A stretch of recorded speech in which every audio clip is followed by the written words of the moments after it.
Alright, so here's the Azure ML Studio homepage. You do of course need so you just go here. You do of course need an account with Microsoft Azure, which you can get, and you can get free credits from Microsoft through several programs, so that's possible.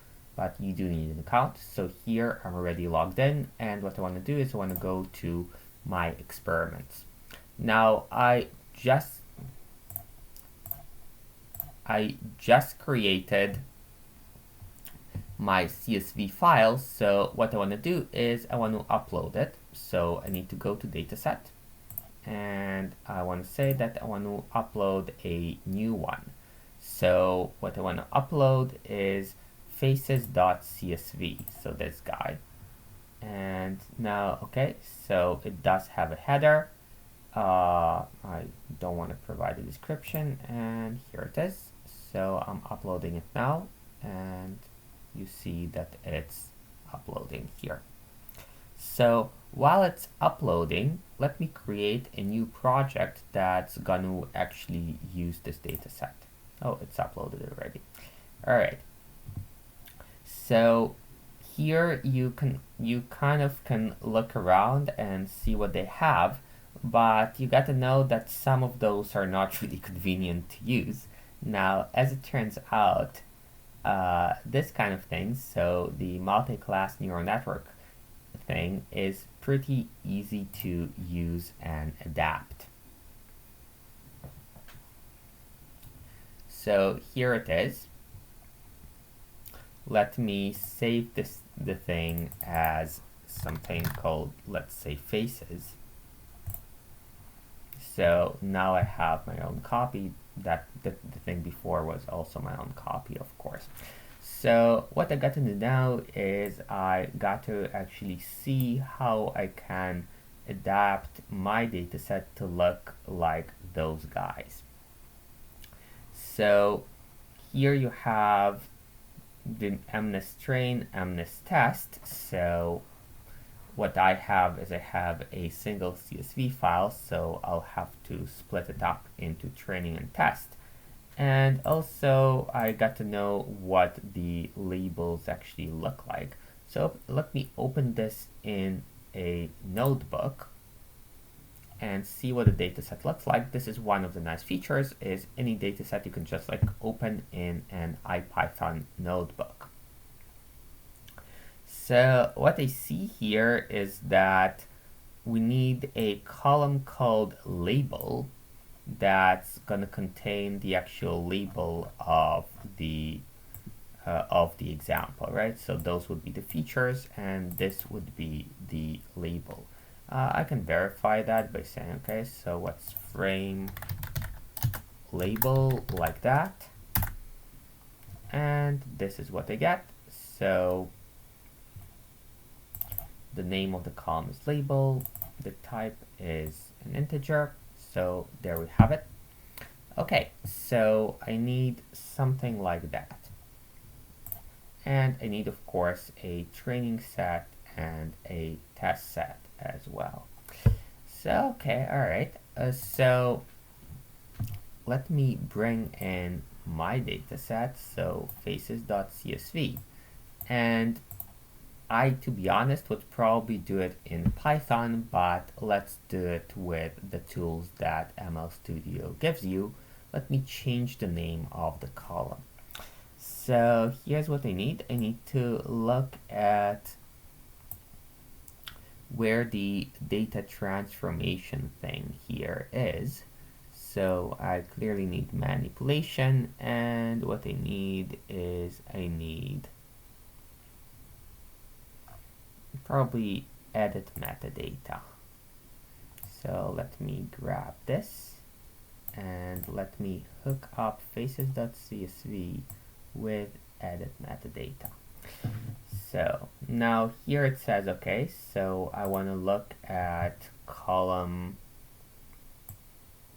the last one. I want to look at column 1024. This is the one with my labels, and I want to select it.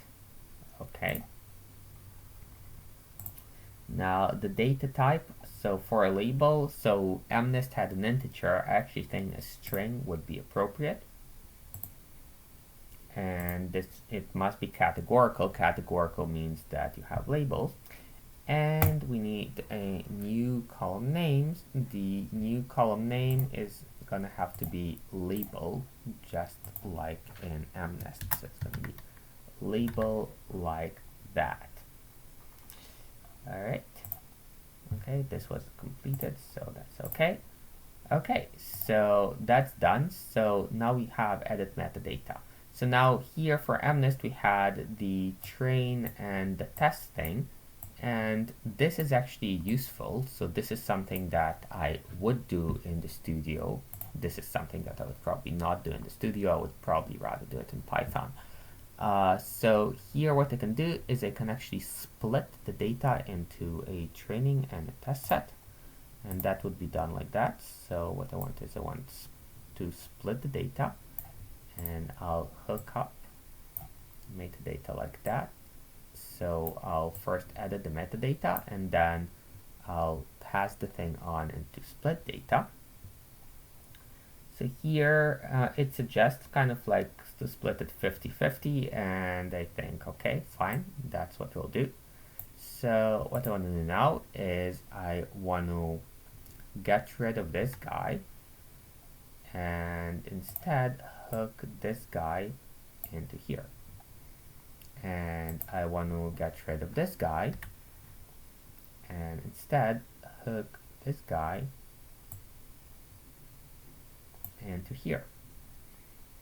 Now here there is an R script that's run after I evaluate the model, and it's basically reports some results. Now I can't really use that because this is specifically for digits, and I don't really want to change it either. So what I'll do is I'll just delete this thing, and let me save. And now hopefully we're ready to run. So let me try this.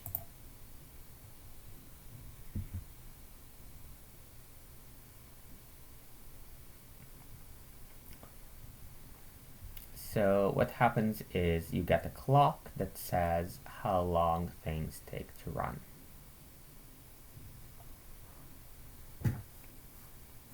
And now you'll see something a little bit disappointing, possibly. Yes. So it failed, and this I find is kind of hard to debug because, well, you, or at least I, don't really know what that means. Now, as it happens, I know what the problem is. The problem is I just took the example and I didn't bother to look at what this was. So let me look at this guy. And here you see that there was a custom definition. And this custom definition actually said that the input picture was 28 by 28 and things like that. And this is not anymore true. So what I'll do is I'll just delete that, which I'm allowed to do. And at this point, I get to define the thing anew. So let me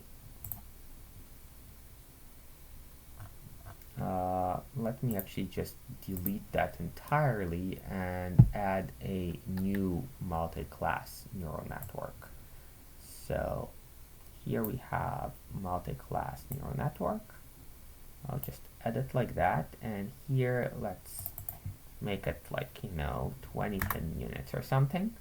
We have default parameters here. Let's leave them alone, although 100 learning iterations doesn't seem like much. And let's hook up our new multi-class neural network, and let's save, and let me run the thing again.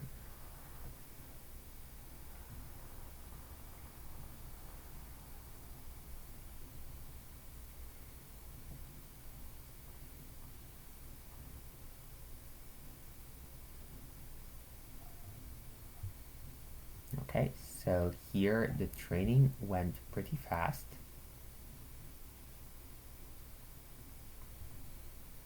the scoring basically means you're computing the outputs, and now the evaluation is done as well. So we can look at how that went. So let's visualize the evaluation results. And here's what you have. So this was the confusion matrix.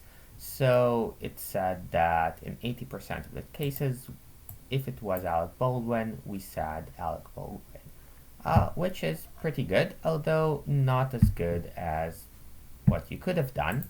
So you could actually just say, okay, let's not go with a neural network. Let's instead go with some other classifier. So in fact, let's go with a multi-class logistic and instead hook this thing up to the logistic. Okay, so this is, I haven't quite learned how to do it. So let me just remove the neural network, although you obviously could keep it. And now we'll hook up the logistic. The logistic actually has L1 and L2 regularization weight set, which is going to be pretty helpful. So let me try to run it.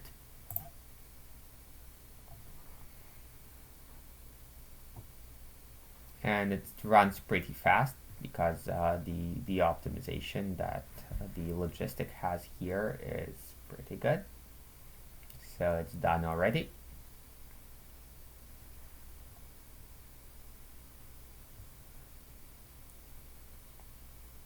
And let's see what we got now. So I'll visualize the evaluation results. And as you can see, we are doing pretty well.